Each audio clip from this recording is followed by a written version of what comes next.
વડોદરા જાંબા બસ વાવ બાકરોલ પાસે આવેલા ઠોળાવમાં પલટી ખાતા અંદાજિત 40થી વધુ લોકો ઇજાગ્રસ્ત. વડોદરા જાંબા બસ વાવ બાકરોલ પાસે આવેલા ઠોળાવમાં પલટી ખાતા અંદાજિત 40થી વધુ લોકો ઇજાગ્રસ્ત થયા હતા, જેમાં 15 જેટલા ઇજાગ્રસ્તો કદવાલ સરકારી હોસ્પિટલમાં તો અન્ય વધારે ઇજા પામનાર ને વડોદરા એસએસજી હોસ્પિટલમાં ખસેડાયા હતા. આ બસમાં વિદ્યાર્થીઓ તથા રોજબરોજ કંપનીમાં અપ-ડાઉન કરતા કર્મચારી અને મુસાફરો હતા.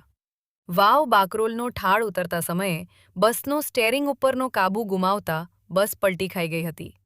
બસ ચાલકે બ્રેક ફેલ થઈ હોવાનું કારણ આપ્યું છે, પરંતુ આ વાત લોકોને ગળે ઉતરતી નથી. બ્રેક ફેલ હતી તો બસને ધીમી ગતિથી કેમ ના ચલાવી અને ડેપોમાં બસ ચેકિંગ કરવામાં ના આવી? જીજે 18Z8563 જાંબાથી વડોદરા જતી, જેમાં 50થી વધુ પેસેન્જર હતા. ગ્રામ્ય વિસ્તારમાં મુસાફરી માટે મુસાફરો બસનો વધુ ઉપયોગ કરે છે. જાંબા ગામના પૂર્વ સરપંચ કંચનભાઈના જણાવ્યા મુજબ કદવાલ હોસ્પિટલમાં ઘાયલોને સારવાર આપવામાં આવી રહી છે, તેમજ બીજા વધુ ઈજા પામેલા મુસાફરોને વડોદરા ખસેડવામાં આવ્યા છે.